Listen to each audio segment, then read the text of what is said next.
All right, Bubba, start cleaning those tires up. Don't drain this time. Remember, they fan out down there, so protect that bottom. Little Sunday drive. All right, boss man. These cars off. Be ready. All right, Bub, be ready. Gas that bitch up. Ready. Green flag. Green.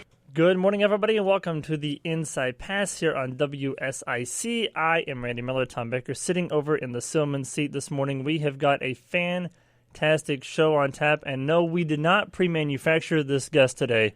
It just so happens that our guest won the Xfinity Series race at Talladega on Saturday, JJ Justin Haley. We are so good that now guests don't even have to come on the show to win their first race. Oh. It happens even when we book them. That's true. That's very, very true. We are so good. That is true. So we will be joined by Talladega winner JJ Justin Haley in just a matter of minutes to talk about his win. And hopefully we will get the inside scoop on two major stories that we have been dying to find out the answers to. Number one, what happened after the drag racing situation when he called 2 weeks ago on Madness and then hung up on us because he was in the middle of a run. And number two, Ross Chastain 2 weeks ago on the show revealing that he is in fact AJ Allmendinger's illegitimate son. So we want to find out if that is true as well. So, but you can tell, Tom, from what happened on Saturday with the race and you know him winning, and then the new thing he does is crawling out the passenger side window of his car, which is completely funny to me. But we'll get the inside scoop on that too. But immediately getting a hug from Ross Chastain, and then running halfway down the front straightaway to be embraced by AJ Allmendinger, and then at the end, all three sharing a hug together, just shows you the tremendous amount of respect and love that those guys have for each other, for Matt Colleg, and for Chris Rice. Well, this is a team that's managed to be a family. And we talked to Justin a couple of years ago, just after he signed the contract to race for Colleg. Right. And one of the things he told us at that time was that he chose Colleg because he liked small teams. Mm-hmm. He liked the idea of being with a small team where, you know, he could bond with the group and they could build together. And it wasn't so much of a corporate atmosphere necessarily. He just really enjoyed being with the idea of being with a small team. So that's why he did that. And here we are 2 years later, and he wins his first Xfinity race. He's certainly in the championship chase. And he and Ross Chastain and AJ Allmendinger have built, their own sort of brotherhood of sorts, right? You know, and I think legitimately those two other guys have mentored Justin a great deal and taught him how to become the driver that you're seeing now. And, you know, Justin's confidence is definitely soaring, and you can tell by the way he's been running the last number of races. So for him to go out and win at Talladega was a huge thing for him, but it was also, I think, big for the whole team because obviously AJ's had success, right? Ross has had some success with him, and now Justin Haley has gone out and won. So this is a team that's looking an awful lot like a championship caliber team right now. Yeah, and for Chris Rice, I would love to see those guys not only make it to the Final Four, but one of those guys win the championship because I know how much it would mean to him, right. Matt Colleg, the rest of the guys on the team as well. But it was a pretty tame race, I think, up until, you know, the close to the end when we had, you know, the big one that happened and took out some of the top contenders of the race. But some good runs throughout the Xfinity Series top 10. Brett Moffitt finished fifth. Fast Pasta with another top 10 finish, and he actually led some laps in the race as well. Greg Galding finished eighth. Alex LeBay finished ninth. And the thing about Alex LeBay is now he's eligible for the $100,000 bonus this weekend at Pocono. So. Yeah, how cool is that? That again, here's a road racer basically, and a small team. He owns the team. And they're eligible for that $100,000 bonus. That's what I love about races like Daytona and Talladega. It levels the playing field for everybody.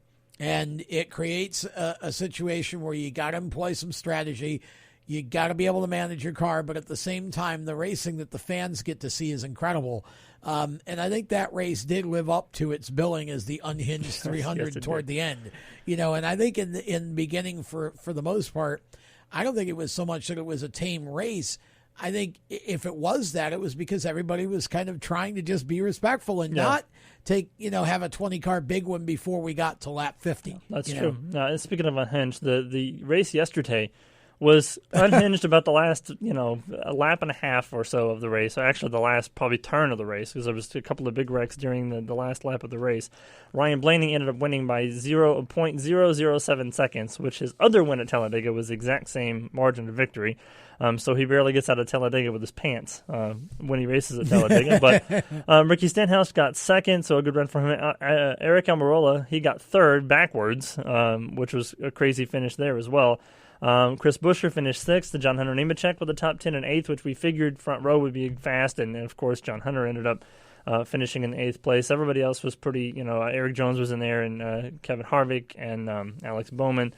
So good runs throughout those. But Ryan Blaney, good job. And then, of course, he and Bubba Wallace embracing each other before and after the race. So great job. Penske is just becoming a powerhouse at the super speedway races. Well, there's no question. And I had Seth Eggert from Kicking the Tires on last night. Mm-hmm. And Seth came across with two Seelman-sized stats. One of them goes back to Justin Haley. Did you know that Justin Haley won in all three of NASCAR's divisions faster than every other driver in history except for Kyle Busch? And had they given him the win last year when at Daytona, when he went below, he would have been faster than Kyle Busch to win in all. Wow, so that's crazy. There's to be mentioned in that conversation. Yep. There's one. Second stat involves Blaney. Okay, so Ryan Blaney has won 2 races at Talladega by basically less than 7/100ths of a second. Mm-hmm. Oh, that is nuts. It's an amazing, if you think about that, that's Talk an about amazing. Unhinged. Yeah. Yesterday's race was great, I thought. Yeah, for sure. And it continues the ongoing trend of having fantastic NASCAR races. And I think NASCAR got the package right. 56 lead changes, something like that, just an absurd amount of changes, but an awesome job by everybody in the sport. We are going to step off to break. When we come back, we will have Justin Haley on the strutmasters.com hotline, and we're going to talk free agency. There's a lot of free agents in NASCAR in 2020 and 2021. We'll talk about that as well when we come back. Stay with us. Justin Haley is next on the Inside Pass.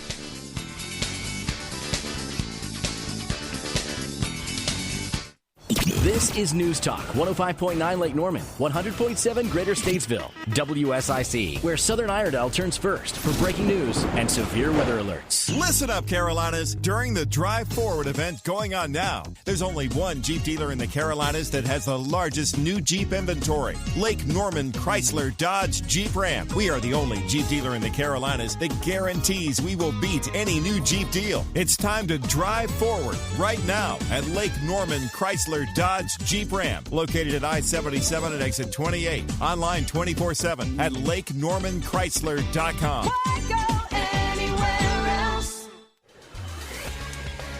For WSIC, I'm Fox 46 meteorologist Nick Koser. Overnight, that low dipped down to 67.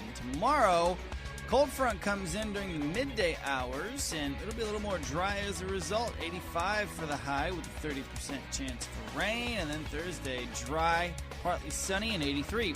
From the Neighborhood Storm Watch Forecast Center, I'm meteorologist Nick Koser. Be sure to catch Chief Meteorologist Tara Lane today on Fox 46 News at 5. United Federal Credit Union was created by members for members. We get you because, well, we are you. We're dedicated to our members, their families, and the community. Everything in life is better with good finances. From your sweet first ride to that perfect home for your surprise growing family. We offer our members the financial advice they need to make decisions that are right for wherever they are in life. We know we're better together. United Federal Credit Union. We get you. Insured by NCUA. Hurry! Only 3 days left to enter to win $5,000 a week for life from Publishers Clearinghouse. Enter now at PCH.com, and you could win $5,000 a week, week after week, for life. This last chance could have you bringing home $5,000 a week for life starting on June 30th. Enter at PCH.com before it's too late. That's PCH.com. Better hurry if you want the next big winner to be you. Enter now at PCH.com. Entries due 6/25. No purchase necessary. Void where prohibited. David Horowitz's new book about President Trump is out. It's called Blitz. In Blitz, Horowitz warns that Antifa wants to stop Trump and crush our freedoms. Blitz predicted that race would be a big issue, but Trump has a secret plan for the election. Mike Huckabee says if everyone reads Blitz, Trump will win. A #1 Amazon bestseller. Get Blitz at bookstores or get the free offer from Newsmax and save $28. Just call 800-NEWSMAX. That's 800-NEWSMAX. Or go to blitz411.com. Blitz411.com. This is News Talk 105.9 Lake Norman, 100.7 Greater Statesville, WSIC, where Lincolnton turns first for breaking news and severe weather alerts. Hello, race fans. This is Chris Wright. Thanks for listening to these guys. Man, what some great radio hosts. You're listening to the Inside Pass. Welcome back to the Inside Pass, and that was I don't think we could have planned that any better. Chris Rice bringing us back from break, and that takes us to the strutmasters.com hotline and talking to one of his drivers, the winner of Talladega's Unhinged 300 Xfinity Series race on Saturday. He drives the number 11 Lee Filter Chevrolet, so number 11 on the race car, but number 1 in victory lane. Justin Haley joins us. Good morning, Justin, and first of all, congratulations on Saturday's win. Thank you all. Good morning to you, too. Hope you all are having a good one, and it's been awesome celebrating that win. We are having an awesome morning, but not as awesome as you are having. I know the win on Saturday was awesome. The victory lane speech, obviously you showed a lot of emotion, and being embraced by your teammate Ross Chastain and AJ Allmendinger just shows how much of a family atmosphere that team is. We talk about it all the time. We've had you guys on. We had Ross on a couple of weeks ago, and he talked about it too. You guys are like brothers, and Chris is kind of like almost a dad figure to you guys because he's been there. He shows positivity with the team. Take us through the last lap of that race, and what was going through your mind when you crossed the checkered flag in first. Yeah, well, obviously, the last lap dates back to that last restart, just trying to get the momentum, and obviously really fortunate to have Ross Chastain behind me and being able to get good pushes from him.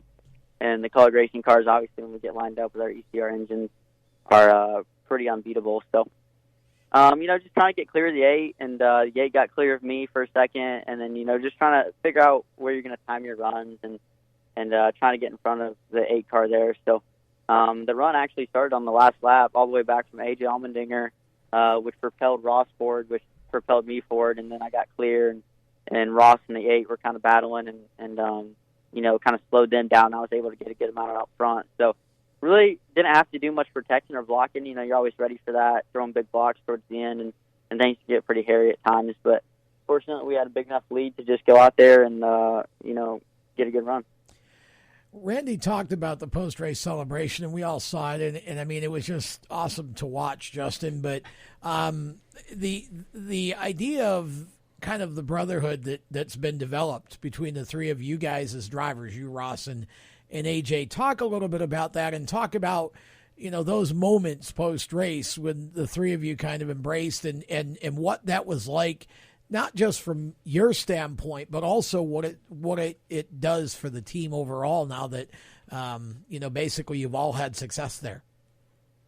Yeah, and you don't see that, it's rare.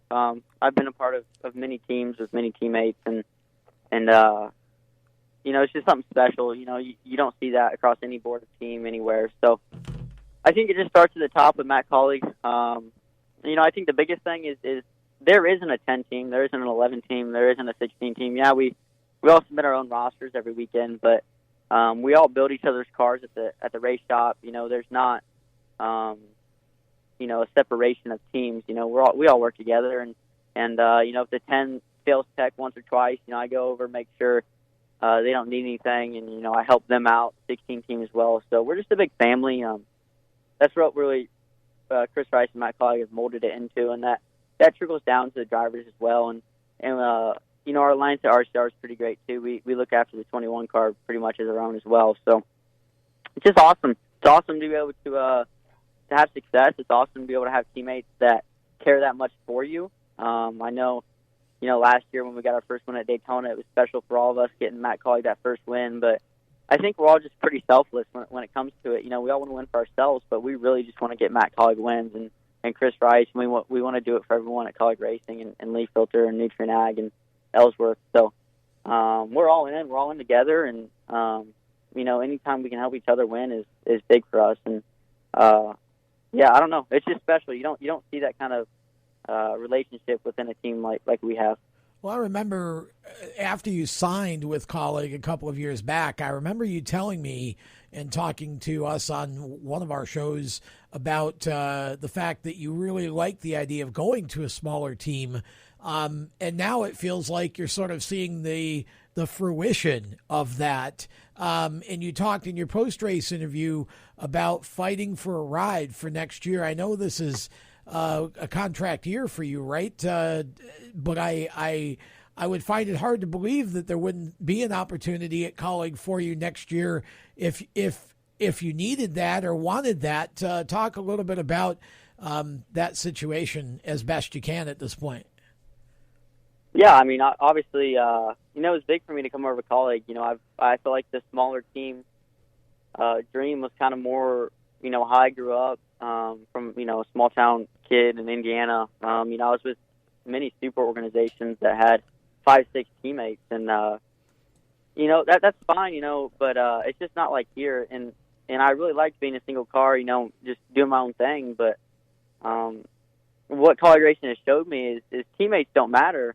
I can have all the teammates in the world. It's just your relationship with them. So obviously, I love having my two teammates now. It's definitely not a disadvantage. We help each other. We don't hurt each other, and I love it. I love being part of a 3-car team at this point, 2-car team full time, and whatnot. But I've loved my time at Kaulig. Would love to continue it. Obviously we did that Daytona 500 start. That was cool.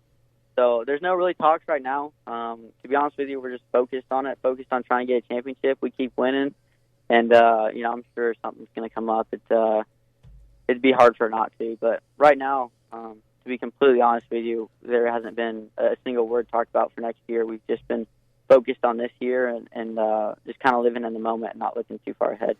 Yeah, I think part of that, though, is just, because of the coronavirus shutdown, the whole season has just been twisted upside down. So it's kind of hard to talk about contract talks when you guys have only been racing back for, 4 or 5 weeks now. So it's kind of hard to, focus on 2021 when 2020 is just now getting back going again. But we did some research and found out that, of course, your win on Saturday means that now you have won in all 3 of the major divisions of NASCAR. You're a Truck Series winner, a Cup Series winner, and an Xfinity Series winner, and you're the second fastest person to do that, I believe, behind Kyle Busch. So that puts you in some pretty unique and pretty elite company in terms of people that have won in all 3 divisions. That's got to be a huge accomplishment for you personally, just knowing that you're in a good company of people that have done that. Yeah, and I hate it. I kind of screwed up for myself with that one Xfinity win that got taken from me a few years back. So yep. I feel like I definitely would have been the youngest then. But no, it's awesome, man. That Xfinity win was just dangling in front of me for so long. I knew it was so possible, but you get to a point where you're finishing second, you're finishing third, top 5 after top 5. You just can't seal a deal, and it's like, man, is it ever going to come? And it's just like I said, it's in your reach, but you just can't reach out and grab it quite yet. So, wow, what a stress reliever to finally get it. That one was definitely I was more emotional for that one than I was the Cup win, just because. You don't expect the Cup win quite yet. The Xfinity win, it's possible. It's achievable within the team. So, that was a lot of pressure off my shoulders. Finally could take a deep breath and kind of realize that it happened. And you know how they say it's after the first one they get easier. So. Yeah, momentum is a funny thing. I mean, you never again go to the racetrack believing that you can. You go to the racetrack now knowing that you did. It makes a difference. It's true. It does. Very true.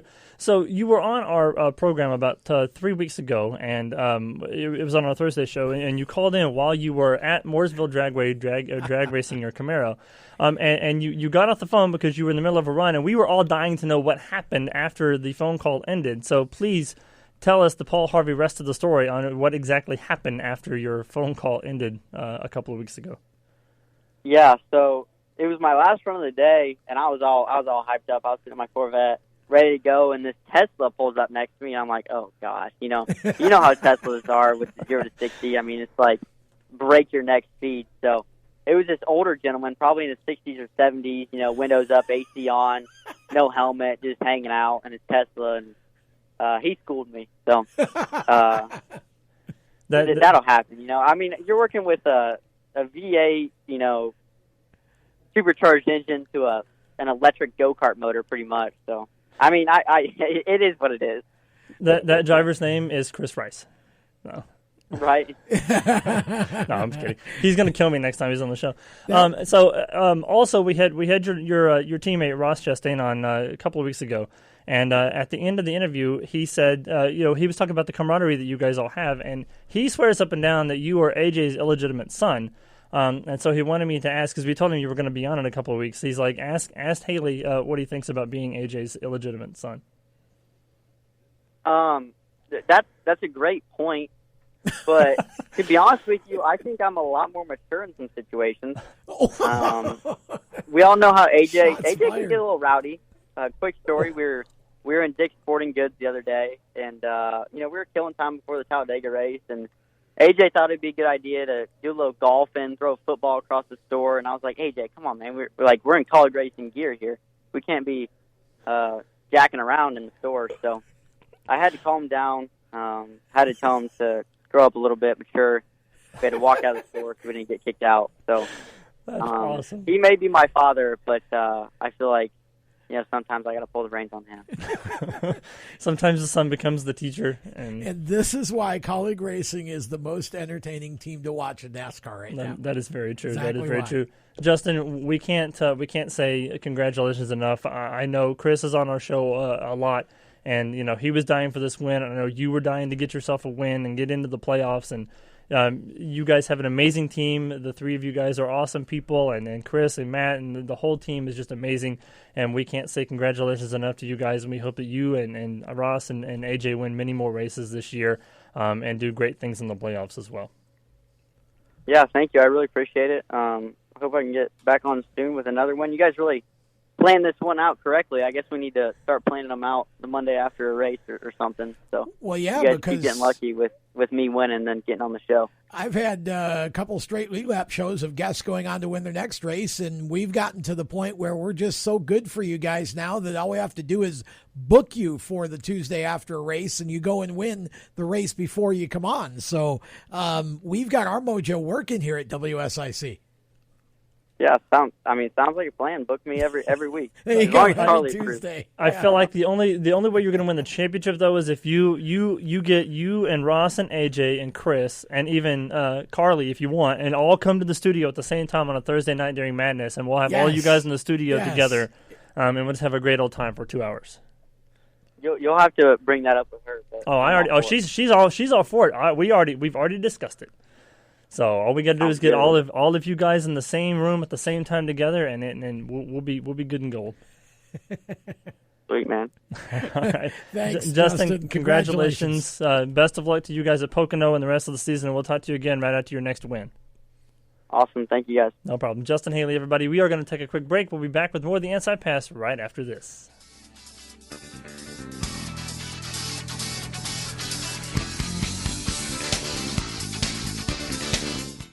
This is News Talk 105.9 Lake Norman, 100.7 Greater Statesville, WSIC, where Mooresville turns first for breaking news and severe weather alerts. Covering Mooresville and the region, WSIC News is next. You've tuned in to hear local news, and so have a lot of other people. Your business could be advertising right here. Find out how affordable it can be. Call 704-872-6345, 704-872-6345. This is Margaret Beveridge with your latest news. Charlotte-Mecklenburg Police Chief Kerr Putney will retire on July 1st. City officials made the announcement Monday afternoon. Putney had planned to retire after the RNC, but the main part of the convention is being relocated to Jacksonville, Florida. Deputy Chief Johnny Jennings, who was already announced as Putney's successor, will take over. North Carolina State University has removed the name of a white supremacist from one of its buildings on campus. The university's Board of Trustees met virtually Monday and voted to remove the name of Joseph Daniels from the building. Chancellor Randy Woodson said the building was named for Daniels in 1938, and he was a member of the NC State Board of Trustees. The Daniels family told Woodson they understand the importance of removing the name from the building. WSIC is working around the clock to help keep you informed, so visit WSICFM.com as well as our Facebook page, and stay tuned right here for more. Randy Marion's the king of price. Go check out the great deals on new and pre-owned vehicles. Whatever your needs are, Randy Marion Ford of Statesville's got you covered. Go see him today. You'll be glad you did. Randy Marion Ford, I-77, exit 49B. Visit randymarionford.com. Hello, Ardell County. This is Representative Jeff McNeely. Please listen or watch me on WSIC Mondays at 11 a.m. Call in, have your voice be heard. Taking care of Ardell with Representative Jeff McNeely. Mondays at 11 a.m. on WSIC. Hey, this is Tracy Austin, the host of the Mental Fitness Matters show on WSIC. If you are a parent out there and your child is struggling with focus and attention in the classroom or at home, we may have a solution for you. At New Mentality, we are able to see what the brain is doing in real time and provide solutions for you and your family without the use of medication. Contact us today at 704-799-1270. Mayhem is everywhere. I'm your new bangs, and you can't stop staring at me. That's it. Just tilt the rearview mirror over here. And while you're checking me out more times than a library book, your car is wandering into that lane over there. More bangs? Neat. And if you've got cut rate insurance, you could be paying for this yourself. So get Allstate. Call me, Allstate agent Kyle Houston, today, 980-434-7000. I'm Chase Elliott, and you're listening to the Inside Pass. Chase Elliott hit the wall on Sunday in the last lap of the race, unfortunately for him. But not of his own doing. Not that he's not going to win any more races this season, because he's been one of the fastest hindered cars, if not the fastest hindered car, all season long. Welcome back to the Inside Pass. If you missed Justin Haley's interview, it was golden. Yeah. You can catch it on demand on any of the your favorite podcasting platforms. You can also go to our website, InsidePassLive.com, or RaceChaserOnline.com, and you can view or listen to the on-demand version of the show there as well. If you go to our website, you will also find a calendar of events for the month of July.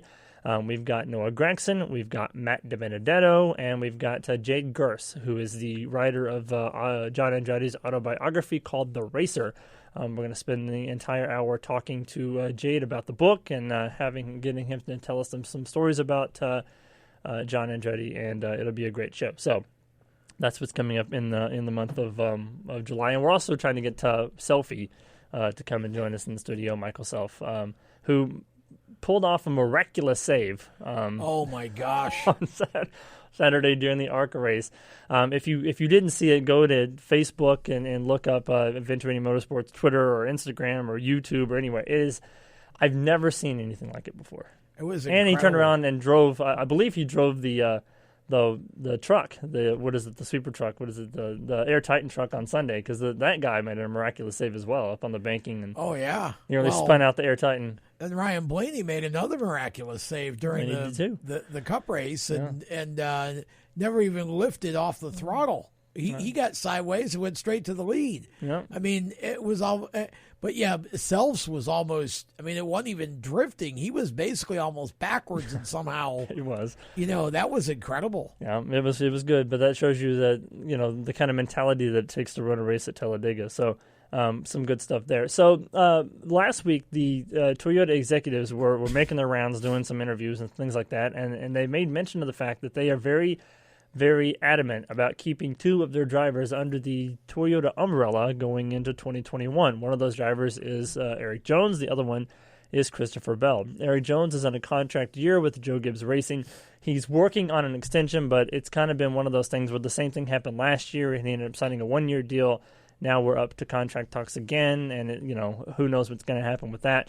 Christopher Bell, though, is a little bit more of an interesting situation, Tom, because it's kind of come to light over the recent weeks that this coronavirus shutdown has really hit the LFR team really, really hard. And in fact, there was for a time during the shutdown, it almost seemed like the Levine family was going to have to shut the operation down because they didn't have the funds to keep the team going.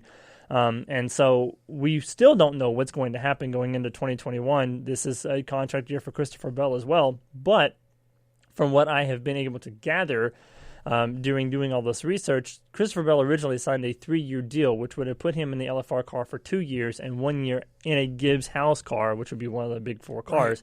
Right. So he obviously has another year left at LFR if the team continues on. But there's a lot of behind-the-scenes stuff going on that indicates the LFR may not make it to 2021 if they don't, figure out how to, I guess, secure extra funds or whatever the case may be to keep that team going. Christopher Bell may be a JGR house driver long before he wanted to be. Well, first off, I think you have to look at this realistically. Mm-hmm. If Toyota wants the 95 car for whatever reason, whether it's Chris Bell or Eric Jones moving over or some other driver coming into the fold, if that's what Toyota wants, that's what will happen. Right. There's no shortage of resources for Toyota to draw from to keep that team going. So I think this is going to come down to what Toyota's plans are. Here's the problem Toyota has. They've got the most talent by numbers, strictly by number of young drivers. They've got the biggest driver development pipeline in NASCAR, and you've got basically one team with 4 cars, which is Joe Gibbs, right? And then you've got the 95 team. So there's 5 cars, and you've got probably 8 or so young drivers. Now, obviously, some of them are way down, so they're not. But what I'm saying is Toyota's going to need places for those drivers to go if they want to keep them. Mm-hmm. And so I look at Chris Bell's situation right now, and I say, well, even if Toyota lets Eric Jones get away, and if they let the 95 go away and put Chris Bell in the 20, then what are you going to do with the rest of your kids? Right. You've got kids in Gibbs Xfinity program. You've got kids in trucks with Kyle Busch. You've got kids right now in ARCA with multiple teams. Mm-hmm. So where are you going with that? They've got to have – so Toyota has got to do something to expand their program at the Cup level if they want to keep these guys. Mm-hmm. Because even again, once you replace Kyle Busch, Denny Hamlin, and Martin Truex at some point with younger drivers, is that it? Does Toyota say, okay, we're just going to now cool the driver development stuff for a while? Maybe, but that's not been what they've done so far. Right. So, Toyota's beyond just the future. I think the future of Levine Family Racing is tied to Toyota's future plans in terms of development. Is what the big point I'm trying to make here. I can't believe they would let Bob Levine, who basically more or less pretty much gave his team to them, for all intents and purposes, yeah. I don't want to say gave it in terms of, financially, but he basically bought into their plan. I can't believe this is a one and done or two and done kind of thing. I unless Toyota's got some other plan with some other team that's a multi-car team right now that we don't know about, I don't see the 95 going away. I think Toyota does whatever it needs to do. They have to, otherwise their driver development pipeline is pretty much null and void. Yeah, that's what I was going to say when you were talking about, you would hope that Toyota has a game plan in place for maybe, talking another team into turning over to Toyota or something, right? Because otherwise, like you said, there's only technically 5 cars that are worth Toyota's time and money putting into it. I mean, there's other lower-funded teams that are Toyota, but, Toyota's pumping money into Joe Gibbs Racing as well as Levine Family Racing, right? Because for all intents and purposes, the 95 is a 5th Joe Gibbs car. Everything is built at the Joe Gibbs shop and then just brought over to the LFR to be, tweaked their own way or whatever the case may be. But, yeah, if Toyota has these 10 or 12 drivers that they want to be the future of Toyota racing development, then those 10 or 12 drivers are going to need a place to go at some point.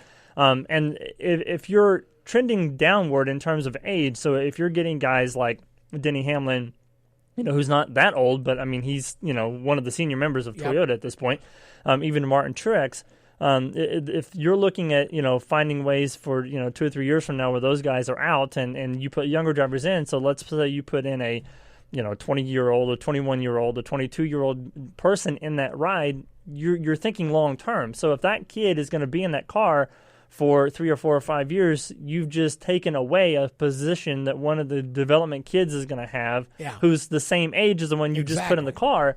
So by the time their contract is up and they move on, that kid that was 18 is now going to be 22, 23. Right. And those opportunities aren't going to be as easy to find because underneath him is another 18-year-old who's waiting to come into the play. So it's a strange situation, but at the same time, you've got to have the right number of rides available, and Toyota's going to have more than 5 cars to make that happen. I mean, there's just no way, there's no place for you to go at that point. Yeah, they're the only manufacturer that has that large of a quantity of drivers in their pipeline at the lower levels. Mm-hmm. So they're going to have to figure out what their own priorities are in terms of how many of those drivers. We've known for several years Chris Bell was going to Cup, that he was their golden boy.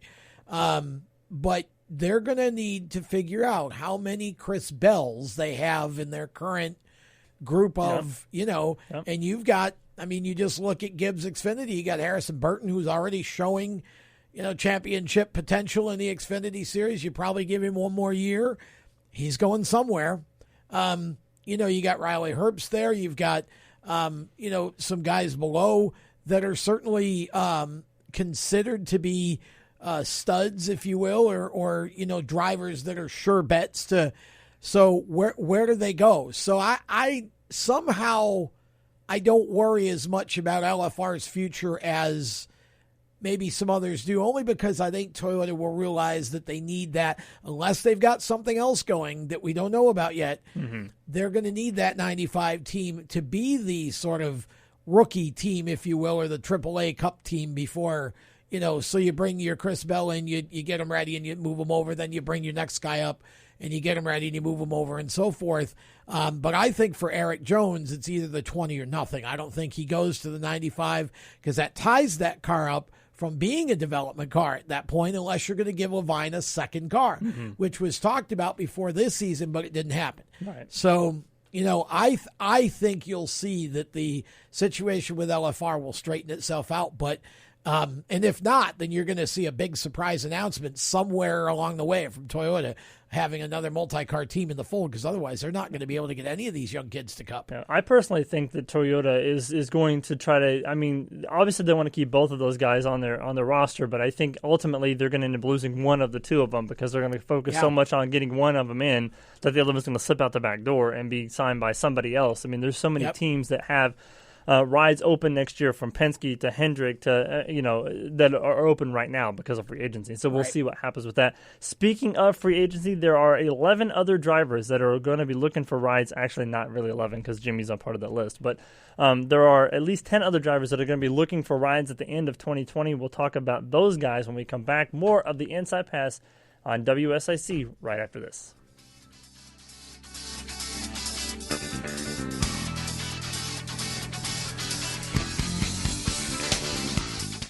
This is News Talk 105.9 Lake Norman, 100.7 Greater Statesville, WSIC, where Terrell turns first for breaking news and severe weather alerts. Financial stuff, it's so confusing. Where do you even start?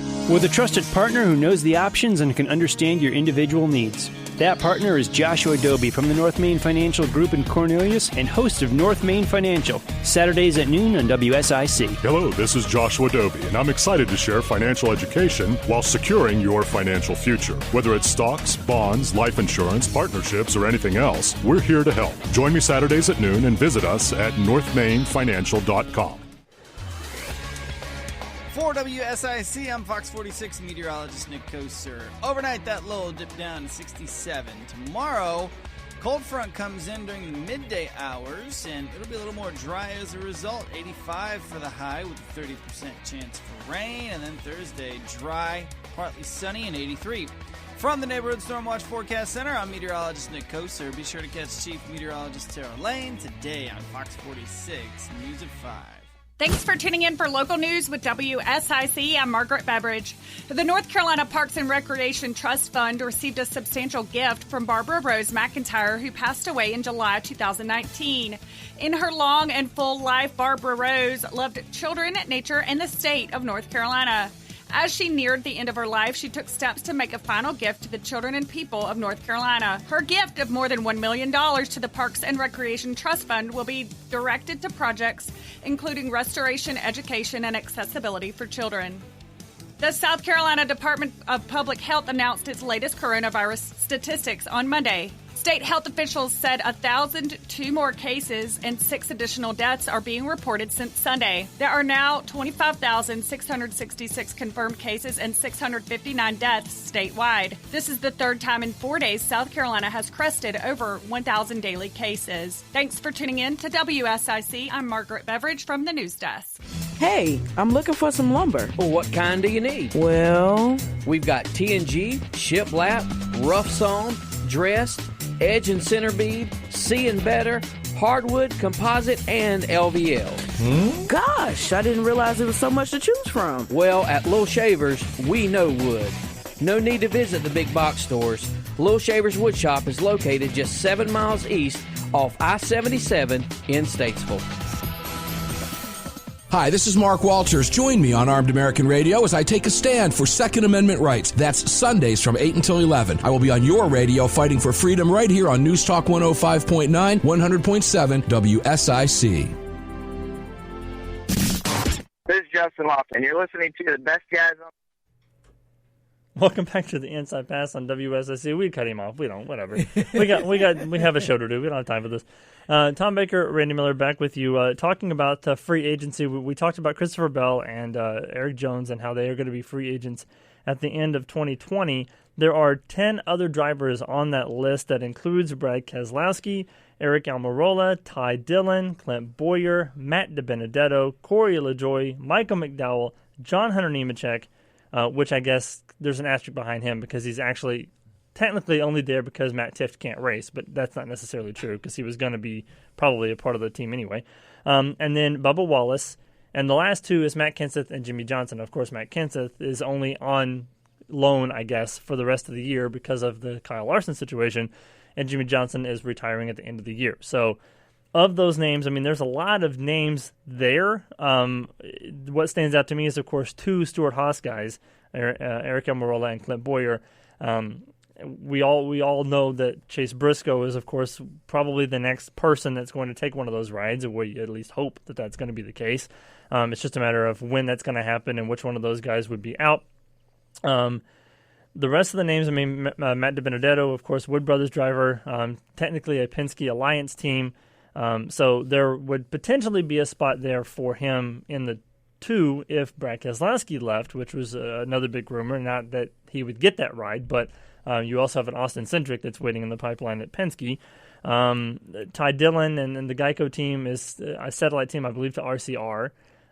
So there's that team. And, you know, RCR has a huge presence now in the Xfinity series with Myatt Snider and Kaz Grala and Fast Pasta. So, you know, who knows what's going to happen there. Corey LaJoie and the satellite team, Stewart-Haas Racing. So technically there's 3 cars there, and then the Front Row Motorsports guys as well. So there's a lot of potential rides available, but obviously all of these guys aren't moving. Some of these guys will be re-signed. So. Well, you want to just go through them one at a time, and then we can. Sure. It's probably easier than jumping over the board and confusing everybody. So we'll break it up by team. So okay. Brad Keselowski and Matt DiBenedetto are the 2 guys from Penske. So, I mean, the rumor, of course, is Brad Keselowski's off to the 48 team, or at least that's the consistent rumor we've heard is that he's unhappy with Penske and wants to leave, but who really knows? Well, first of all, I believe that Brad's going to dictate what happens here. Yeah. If Brad stays, I believe Matt resigns with the 21. Mm-hmm. I don't believe if Brad goes, I believe that you could see Matt in the 2. I think that is absolutely a distinct possibility, and I believe that you would see Austin Cindric come up to the 21. That makes sense. That's what I see happening there. Keep in mind that Cindric is tied to Penske, and I'm not diminishing Austin as a racer because of this. I'm just saying Cindric's tied to Penske by name. His father is Penske's second in charge. So if they need to fund another car for Austin, if they feel that's the best way to go, and they need to put him in what would be actually a third, a fourth Cup car. Yeah, because Blaney's already they'll re-signed. do it. But I believe that when you look at this, I believe Brad stays. I don't think Brad's going anywhere. Yeah, I don't either. So I think if he stays, you see DiBenedetto resign, and maybe you see Austin one more year in Xfinity. But again, if Brad leaves, that I just can't see Austin jumping straight into the two. You got to have a warm up year. In my book, maybe not. No. Maybe it makes sense that he would just go to the house car by name, but that's a big ask right now for Austin.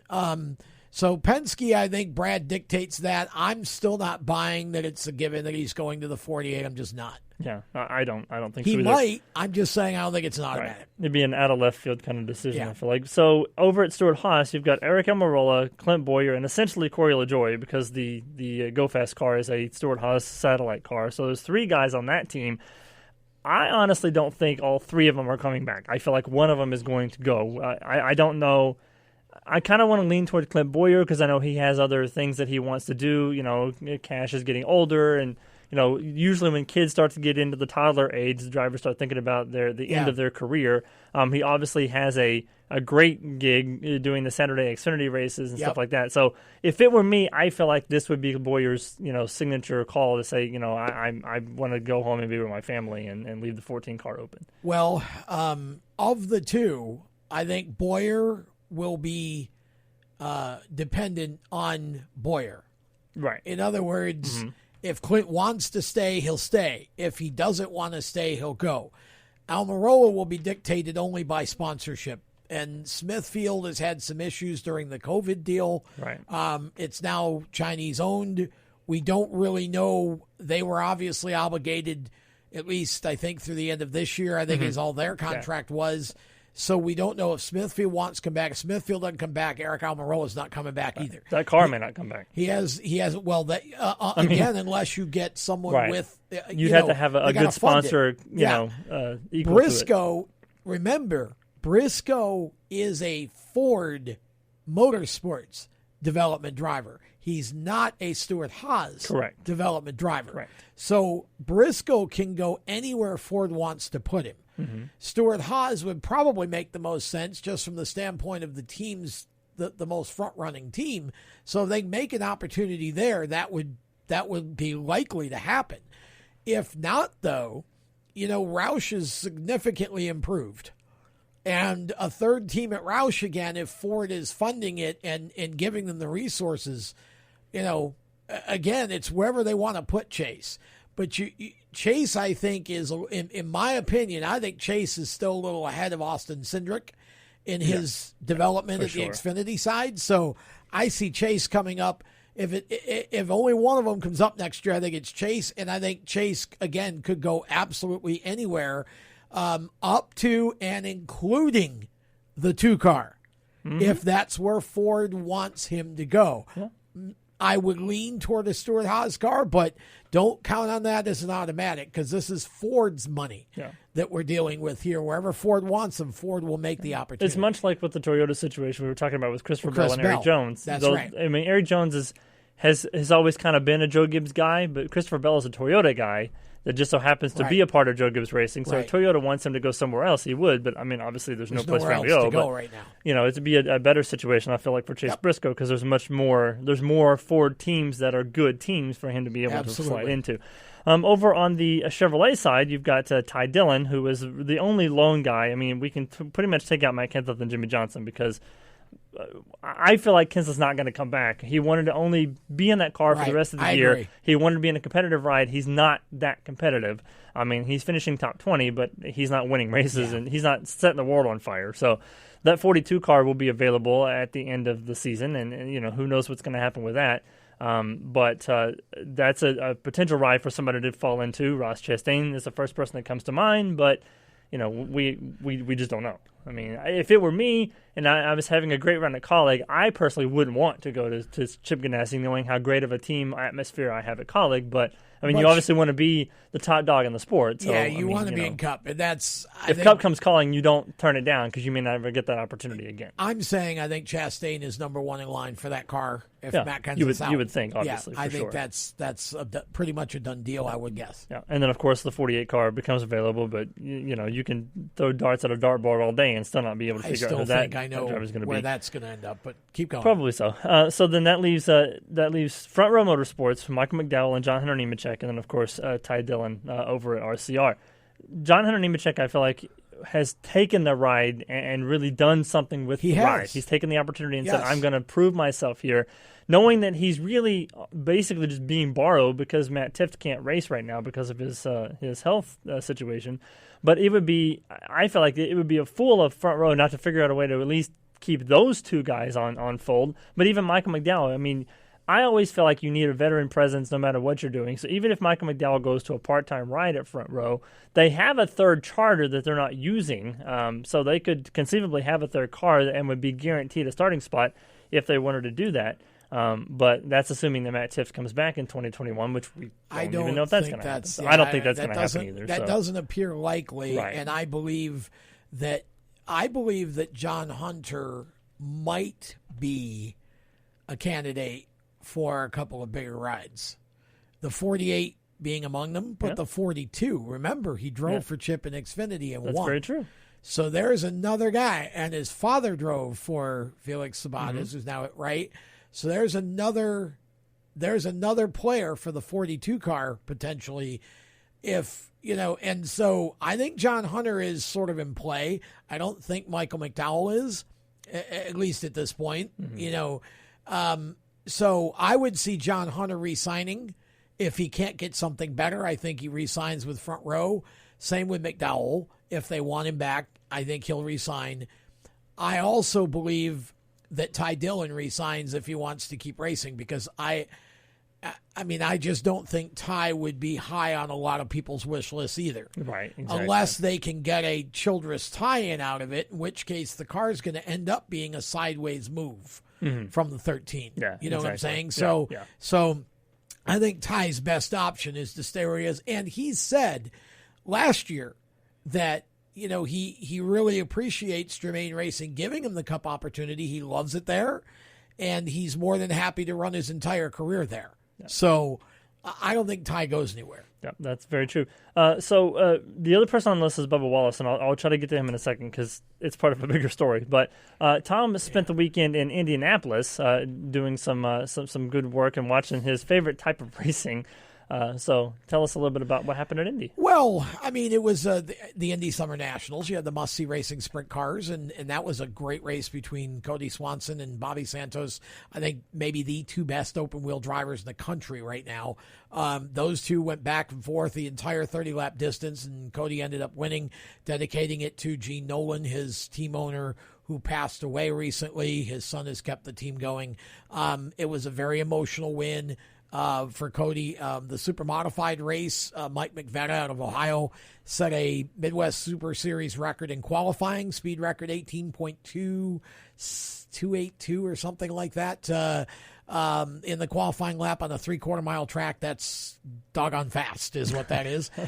Wasn't a track record, but it was a series record for the MSS series, and he blitzed him in the feature, ended up winning that. The Midwest Compacts put on a great show as well. It was fun. I was excited to do the Indy trip, and I'm excited to go to Hickory this weekend to see the 75 lapper for the Carolina Pro Late Model Series, the Furic Cup 75, powered by Autech Car Wash Systems this weekend for that. That's a new series, and they're building very quickly here. I think that's going to be a series to watch in the Carolinas area on the pavement. We needed a Pro Late Model Series, and we've got one. So. I'm a little jealous that you went to Lucas Oil Raceway because that's my favorite track. And what was amazing is they have a drag strip there, too. Right, and they were doing both at the same time. Oh, that's awesome. It was amazing. That's pretty cool. So Justin Haley, of course, was our guest today, and we appreciate him coming on and joining us and being a part of the show. as well. Next week, we hope to have Nick DeGroot. Nick's big time now, so I don't know if we're going to be able to get him or not, but we'll see. We'll have a fantasy update for you on Thursday's show, and we'll talk more about the big story that's in NASCAR. We'll talk about that on Thursday's Motorsports Madness. For Tom Baker, I'm Randy Miller. Have a great week. Enjoy Pocono, and we'll see you Thursday on Motorsports Madness. Have a great day, everyone.